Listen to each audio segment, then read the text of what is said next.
성경에는 몇 가지 중요한 원리들이 있습니다. 일종의 영적 공식과 같은 것이죠. 그러니까 성경을 여기 봤다 저기 봤다, 이 말씀 적용했다 저 말씀 적용했다 하면은 이렇게 얼른 빨리 마음에 안 들어옵니다. 근데 영적 공식을 이해하면 내가 몰라도 안 보여도 또 믿어지지 않아도 그 영적 공식에 대입을 하면 이건 이렇게 되는 거구나, 또 미래 안 보이는데도 이렇게 될 것이다 라는 믿음이 생깁니다. 그래서 자신감이 생기고 확신이 생기는 것이죠. 요즘 연예계 종사하시는 분들이 생각지도 못하게 자살을 많이 하는 뉴스가 나옵니다. 보통 사람들도 자살을 많이 하는데 그분들은 연예인들이 아니기 때문에 뉴스에 안 나는 것뿐이고, 연예인들은 드러난 분들이기 때문에 뉴스에 많이 나는 것이죠. 어쨌든 젊은 연예인들이 꿈을 다 펴지 못하고 자살하는 것 마음이 아픈 일이에요. 옆에서 무슨 생각, 내가 옆에 좀 있었더라면 도와줄 걸, 생각을 조금만 바꾸면 그러지 않아도 될 걸, 그런 생각이 들지요. 우리 최진실 자매님 같은 경우도 그래요. 제 가까이 있었는데 내가 조금만 도와줬으면 그렇게 하지 않아도 됐는데, 그렇게 제가 가까이 있지를 못했기 때문에 잠깐 사이에 그렇게 돼버리고 말더라고요. 여러분 주변에도 마찬가지예요. 여러분이 잠깐 눈판 사이에 많은 분들이 어려움을 겪죠. 그래서 성경에는 쭉 보면 영적 공식들이 있어요. 그 가장 큰 공식이 율법과 은혜의 공식이에요. 신앙은 율법이냐 은혜냐. 처음에는 여러분이 예수 믿을 때 은혜로 예수 믿습니다. 너무나 황송하고 너무나 죄송해요. 나 같은 죄인이 어떻게 예수 믿을 수 있을까? 그래서 어메이징 그레이스라는 노래는 어느 때나 어디서나 부르는 노래예요. 상징적이죠. 나 같은 죄인 살리신 그 은혜 놀라와. 그래서 예수 처음 믿을 때는 눈물을 펑펑 쏟고 그리고 그 은혜에 깊이 감동을 하는 것이죠. 그러나 3년 믿으면 자꾸 율법으로 돌아가요. 예수 믿는 것이 의무가 돼요. 그 형식은 맞는데 마음속에 기쁨이 사라져요. 의무가 되고 형식이 되고, 주일날 교회 오는 것도 헌금하는 것도 기쁨이 아니라 의무가 되고, 이제 봉사하는 것도 의무가 되기 시작하는 것이죠. 결국 우리의 싸움이라는 것은 끝까지 어떻게 은혜로 사느냐는 거예요. 내 삶이 봉사하는 것이, 초심이라는 말을 하는데 처음 마음으로 그렇게 정말 감사하게 은혜로 기쁨으로 봉사하고 베풀고 이렇게 사는 거냐 하는 거죠. 조금만 하면 익숙해져서 우리는 자기를 주장하게 되고, 하나님께서 베푸신 것보다는 내가 한 것을 더 중요하게 생각하고, 이제 하나님의 은혜보다는 내가 행한 것을 더 강조하게 되고 그렇죠. 이 은혜와 율법의 공식에 항상 대입을 해야 돼요. 지금 내 신앙생활이 은혜로운가 아니면 율법적인가? 분명한 것이 있어요. 여러분의 신앙생활이 피곤해졌고 여러분의 신앙생활에 지금 뭐가 빡빡한 기계처럼 돌아가지 않는다면 그건 율법이 개입했기 때문에 그래요. 다시 은혜로 돌아오시기를 바랍니다. 그러면 기계가 잘 돌아가듯이 소리 없이 움직이고, 아침마다 은혜롭고. 나는 오늘 아까 우리 찬양팀이 찬양을 들으면서 무슨 생각을 했냐면요, 가사가 사실은 좀 우울해요. 괴로울 때, 힘들 때, 어려울 때 우리들은 어떻게 하는가? 찬송하는 거예요. 괴로움마저도, 고통마저도 우리는 그걸 전부 찬송으로 승화시키는 사람들이에요. 고통이 우리에게 있을 수가 없어요. 고난이 우리에게 있을 수 없어요. 그 고난도 우리는 찬송으로 바꿔버리니까. 괴로울 때는 기도하라, 즐거울 때는 찬송하라. 그 말씀처럼 인생에 어떤 비바람이 불고 폭풍우가 친다 할지라도 우리는 내게 오늘 문제를 전부 기도로 바꾸고 찬송으로 바꾸는 기술을 가진 사람들이에요. 그런 공식 가운데 오늘 큐티 속에서 발견하는 가장 중요한 공식이 하나 있죠. 그것은 축복과 저주의 공식이에요. 어떻게 하면 축복이 되고 어떻게 하면 저주가 내 인생에 찾아오는가? 모든 사람이 축복을 원하고 저주를 원하지 않지요. 그건 확실하죠. 저주를 원하지 않지만 내 인생은 자꾸 저주로 빠져간단 말이에요. 그것이 내가 풀지 못하는 숙제예요. 나는 저주가 싫고 죽음이 싫고 고난이 싫지만 자기 스스로가 고난 속에 들어가고 저주 속에 들어가고 문제 속에 들어간단 말이에요. 문제 속에 들어가는 사람들을 가만히 보면은 자기가 들어가요? 누가 떼밀었어요?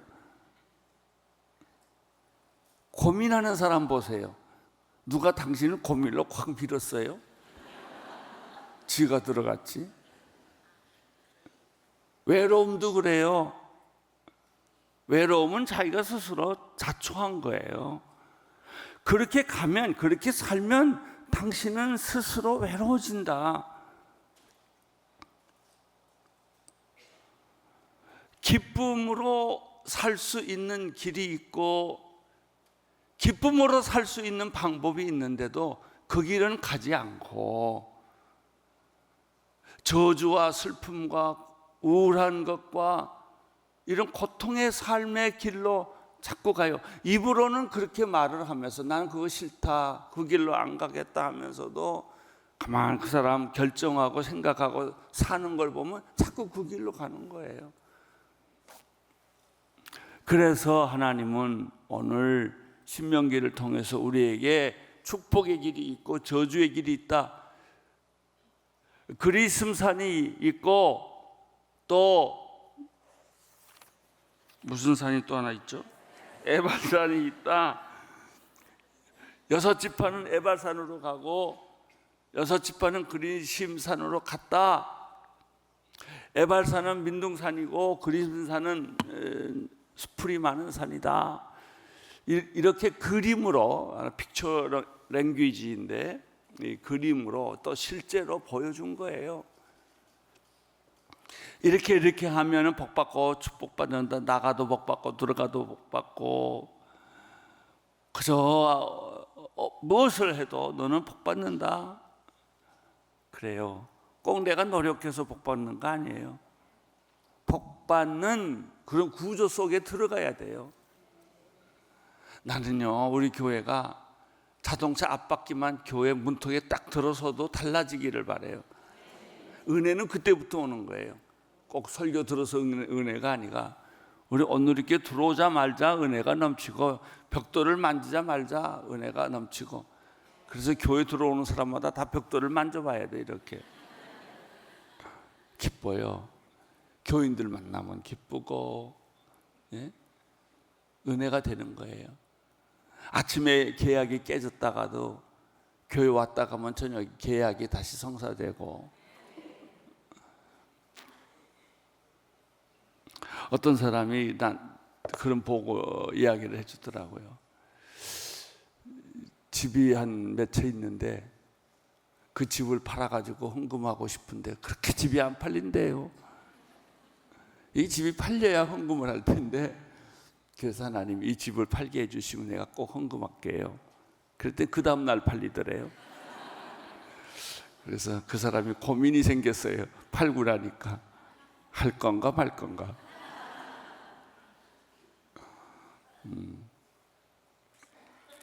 이 축복의 시스템 속에 들어가야 돼요. 축복의 시스템. 하나님의 축복의 품 안에 들어간다면 우리는 무엇을 해도 안 돼도 잘 되고 못 돼도 잘 되고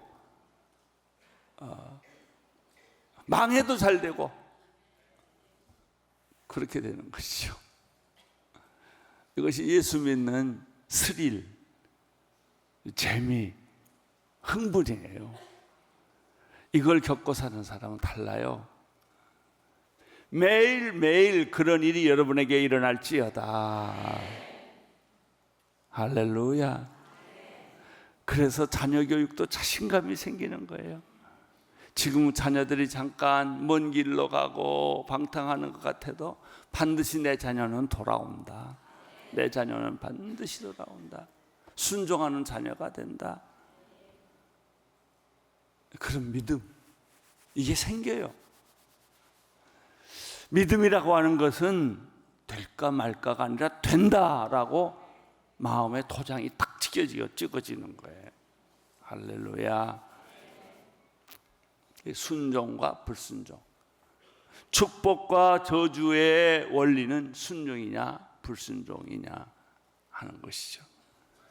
그런데 이런 일들이 하루아침에 만들어지는 것은 아니다. 저도 모태신앙에서 청년 때 예수 만나서 여기까지 목사가 돼서 왔는데도요, 이게 내 몸의 체질화가 되고 하나의 내 몸의 매뉴얼이 되기 위해서는 오랜 세월이 걸렸어요. 실수도 하고 실패도 하고 그랬지만 줄기는 잊어버리지 않더라고요. 줄기는 이쪽으로 갔다가 저쪽으로 갔다가 하지만은 다시 원위치로 돌아오고 원위치로 돌아오고 주님께로 돌아오고 돌아와 돌아와 마음이 고난이여 돌아와요. 갔다 멀리 갔다 돌아오고 멀리 갔다 돌아오고. 그래서 멀리 간 것도 그렇게 고민할 거 없어요. 우리는 돌아오면 되니까 제자리로 가요. 그래서 제가 여기까지 왔어요. 여러분도 제자리로 돌아갈 줄로 믿습니다. 지금 잠깐 술 먹어도 또 돌아올 겁니다. 이게 원리예요. 축복과 저주의 원리는 율법과 은혜의 원리나 똑같은 영적 공식 중에 하나다. 당신은 축복받고 살 수 있는 자격이 있다. 그것은 순종과 불순종의 원리다. 그래서 지금 오늘 신명기 28장에서는 왜 이 불순종에 관해서 자세히 기록하는가? 불순종으로 가면 이런 저주가 임하기 때문에 그 동네는 가지 마라. 발을 딛지 마라. 아예 그 동네는 가지 마라. 그 얘기는요, 발 넣었다 뺐다 넣었다 뺐다 하지 말라. 촛불이 뜨거운 줄 알면 애들은 손 안 대요. 큰 코 다치기 전에, 화상 입기 전에 아예 가지 마세요. 가지 말아요. 그리고 체질을 바꾸세요. 나는 복 받는 체질, 순종하는 체질, 아예 본능적으로 나는 하나님 앞에 가는 체질, 이렇게 만드시기를 축원합니다. 순종 안 하면 어떤 일이 일어나는가? 오늘 목사님께서 읽어주신 말씀 속에서 또 발견할 수 있는 것이 있어요. 47절, 28장 47절 읽어주십시오. 시작. 내가 번창하는 때 내 하나님 여호와를 즐겁고 기쁘게 섬기지 않았기에 48절 배고픔과 목마름과 헐벗음과 심각한 혼란 가운데 여호와께서 내게 보내시는 그 원수들을 섬기게 될 것이 그분이 너를 완전히 멸망시킬 때까지 내 목에는 철멍에를 씌울 것이다. 49절 여호와께서 내게 멀리 땅끝에서 한 민족을 보내실 것이다. 그 민족은 하늘의 활개를 치는 독수리 같고 그 언어는 내가 알지 못할 것이며 거기까지요. 내가 번창할 때 하나님을 섬기지 않으면 어떻게 되는 것일까? 잘 될 때 조심하세요. 형통할 때 조심하세요. 하나님이 여러분을 축복할 때 조심하세요. 사사기의 원리는 무엇입니까? 하나님이 축복해 줬을 때 또 타락했다는 거예요. 옛날로 돌아갔다는 거예요. 왜냐하면 그것은 인간의 본성이기 때문에. 성령이 역사하지 않으면 우리는 인간의 본성으로 돌아갈 수밖에 없어요. 여러분, 하나님의 축복할 때 많이 베푸세요. 고아와 갈부를 돌보세요. 가진 것을 나누세요. 이런 삶을 살면 끊임없이 샘 솟듯이 축복의 물이 계속 넘쳐날 것입니다. 그러나 아끼고 그냥 그것을 움켜쥐고 있는 사람은 있는 거 다 뺏겨요. 이 축복의 원리죠. 나누면 더 많아지는데 움켜쥐면 있는 것까지 다 뺏긴단 말이죠. 내가 번창할 때 새벽기도 열심히 나오세요. 내가 번창할 때 하나님께 더 열심히 경배하고 찬양하세요. 그리고 늘 그렇게 생각하세요. 이건 내가 노력해서 얻는 거 아니다. 그 율법이죠. 하나님이 주신 은혜다. 이게 은혜죠. 이건 내 거 아니다. 공짜로 주신 거다. 덤으로 주신 거다. 그렇게 생각하세요. 아, 내가 이거 받을 자격이 없는데 이런 걸 주시는구나. 이렇게 생각하세요. 황송하다, 감사하다, 미안하다, 이런 마음. 나만 누리기에는 너무 미안하다, 이런 마음. 그 마음 자체가 하나님이 기뻐하는 마음이에요. 우리는 생각해요. 그렇게 살면 세상에서 손해만 본다. 악착같이 살아야지. 악착같이. 일전이라도 모아야지. 어떻게 그렇게 손해보는 짓을 하고 사냐? 안 그래요. 내 원리는 그렇지만 하나님의 원리는 그렇지 않아요. 내 원리대로 살아보세요. 망하고 말 거예요. 하나님의 원리대로 살아보세요. 차고 넘칠 거예요. 여호와는 나의 목자시니 내게 뭐예요? 부족함이 없으리로다. 로마서 가면 뭐라 그래요? 하나님께서 넉넉히 이기리로다. 시편 23편에 가면 뭐라 그래요? 차고 넘친다. 내 잔이 차고 넘치나이다. 항상 차고 넘치는, 넉넉히 이기는 그런 영적 경험들. 예. 내 창고가 넘치고 내 농산물에 풍요한 곡식이 넘치는 그런 영적인 여유로움, 영적인 넉넉함. 그래서 꾸어주는 거예요. 너는 남한테 꾸지 말고 꾸어주고 머리가 되고 꼬리가 되지 말고 하는 말씀이 다 이런 거예요. 아니, 넉넉해야 꾸어주죠. 풍요로워야 내가 머리가 되죠. 여기 그랬죠. 내가 번성할 때 하나님을 가까이 섬기지 않으면 목마름, 배고픔, 헐벗음, 심각한 가나안 가운데 여호와께서 내게 보내시는 그 원수들, 너는 이제 원수들을 섬기게 될 것이다. 나를 죽이고 파멸시키고 내 인생을 파멸시킨 그 원수들, 보기만 해도 분노가 가득 찬 그 원수들을 섬겨야 하는 이 비참함, 그런 속으로 들어가게 될 것이다. 이 말씀 무슨 뜻일게요? 그렇게 가지 말라, 그 뜻이에요.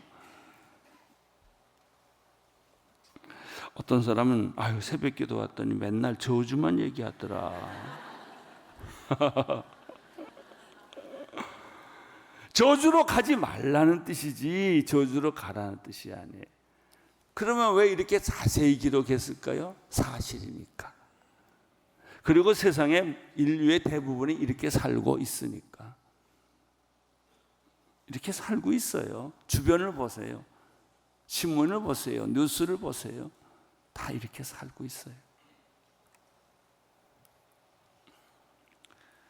멀리서 강대국이 찾아와서 너희 나라를, 내 민족을, 내 가족을, 너를 포로로 잡아가고 너를 힘들게 할 거다.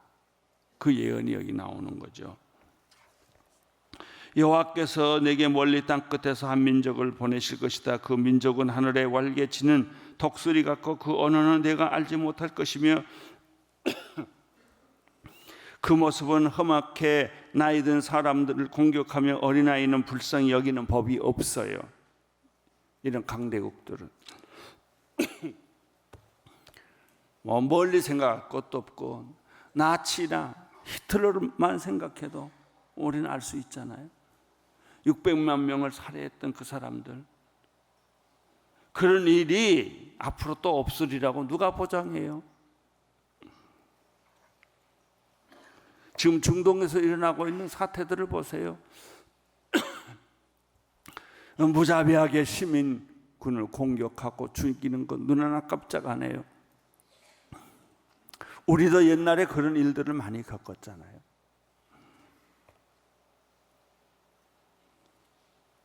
(51절) 읽어주세요. 그들이 내가 멸망할 때까지 내 가축의 새끼들과 내 땅의 수확물들을 집어삼킬 것이니 그들은 내가 황폐할 때까지 곡식이나 새 포도주나 기름이나 내 가운데 있는 가운데 송아지나 내 양들 가운데 어린 양을 내게 남겨두지 않을 것이다. 그들은 내가 믿고 있는 그 높은 성벽들이 무너져 내릴 때까지 내 땅 전역의 모든 성들을 포위할 것이다. 그들은 내 하나님 여호와께서 내게 주시는 그 땅 전역의 모든 성들을 에워쓸 것이다. 하나님이 주시는 그 축복의 땅을 이 강대국들이 와서 다 부셔버린다는 거죠. 언제까지? 망할 때까지. 망할 때. 그들은 무자비해요. 그들에게는 자비가 없어요. 용서가 없어요. 이제 비참한 심판이 임합니다. 이것도 있고 시험 들지 않게 되기를 바랍니다. 우리는 이거하고 상관이 없어야 됩니다. 읽어주세요. 내 원수가 포위하는 동안 내가 겪는 그 고통으로 인해 너는 내 몸에서 난 것 곧 내 하나님 여호와께서 내게 주신 아들 딸의 살을 먹을 것이다. 자기 자녀들의 살을 먹는 심각한 빈곤, 이런 일이 있을 수 있을까? 우리는 상상을 못하는 거죠. 근데 실제로 이런 일이 있어요. 북한에서 이런 일이 있어요. 제가 받은 편지 속에도 그런 일이 있더라고요. 그렇게 썼어요. 자기 자녀를 잡아먹는다는 얘기를 자기는 들었습니다.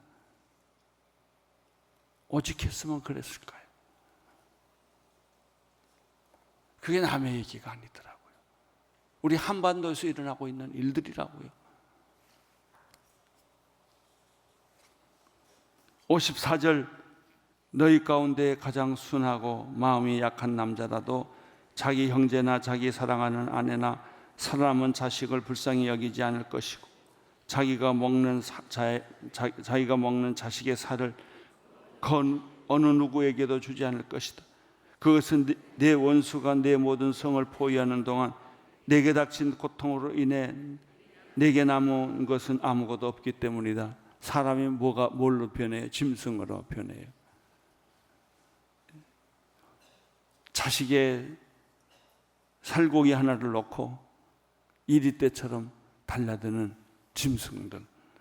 56절, 너희 가운데 가장 순하고 마음이 약한 여자라도 너무 순하고 마음이 약해서 발바닥으로 땅을 밟아보지도 않은 사람이라도 자기가 사랑하는 남편과 자기 딸들에게 악한 마음을 품고 자기 다리에 사이에 나온 그녀의 어린 것과 자기에게 생긴 자식들을 몰래 먹으리니 이는 너 대적이 모든 성에 에워쌌고 몰아쳐서 허기지게 해 아무것도 먹을 것이 없게 했기 때문이다.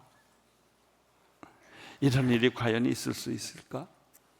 지옥에서는 있어요.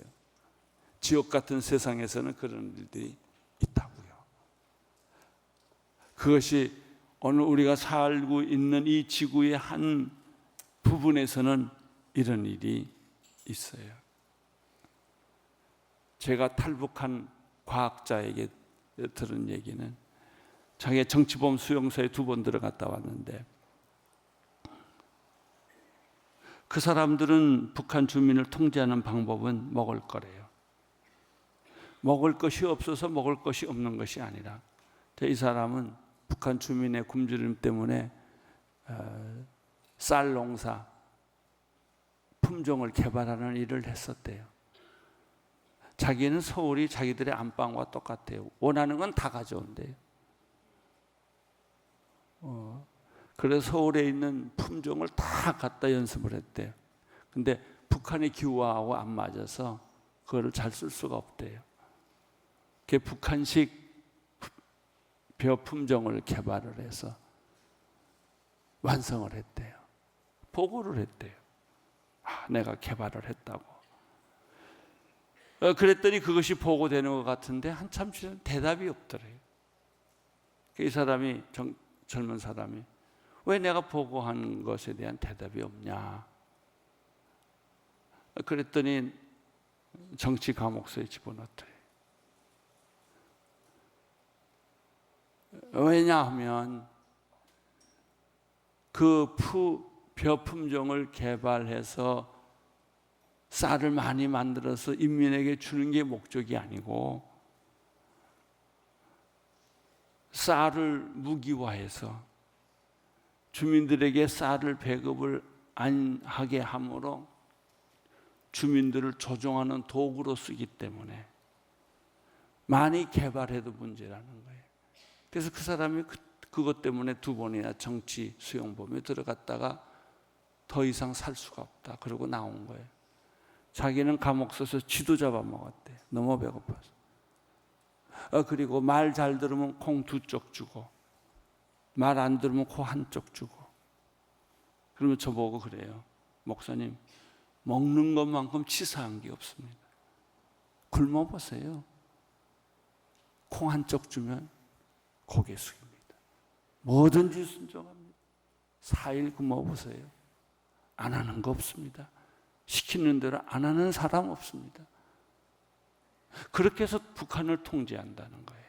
인민을 통제한다는 거예요. 북한 방송은 100% 거짓말이래요. 그래도 북한 사람들은 그 방송을 다 듣는데요. 북한 정부나 간부들의 말은 100% 믿지 않는데요. 안 믿지만 그들이 살아가는 방법은 스스로 개척해야 되기 때문에 그렇게 사람들이 죽어가지만 그것도 굶어서 죽어가지만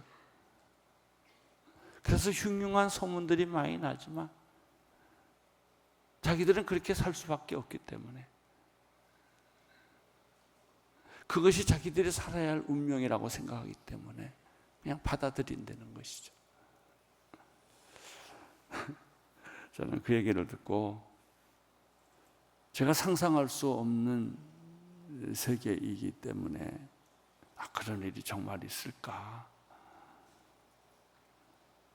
여러분, 이제 통일이 되면요, 남한 사회와 북한 사회가 너무나 오랜 세월 동안 달리 살아왔고, 언어도 다르고 사회도 다르고 문화도 다르고 사고방식이 다르고, 그런 일이 지구의 한 부분에서 일어나고 있다는 것이죠. 이런 일들이 있을 수 있어요. 주신 축복을 감사하세요. 이 땅에 사는 것을 감사하세요. 하나님의 베풀어 준 은혜를 감사하세요. 감사하세요. 여러분, 축복과 저주의 공식을 잊지 마세요. 그것은 순종인가 불순종인가 하는 거예요. 순종하면 지금도 저주에서 빠져나와요. 빠져나와요. 불순종하면 축복에서 저주로 곤두박질해요. 이것이 오늘 하나님이 우리에게 주시는 말씀입니다. 두려워하지 마십시오. 두려워하지 마세요. 우리는 축복의 시스템 속에 사는 사람들이기 때문입니다. 아멘.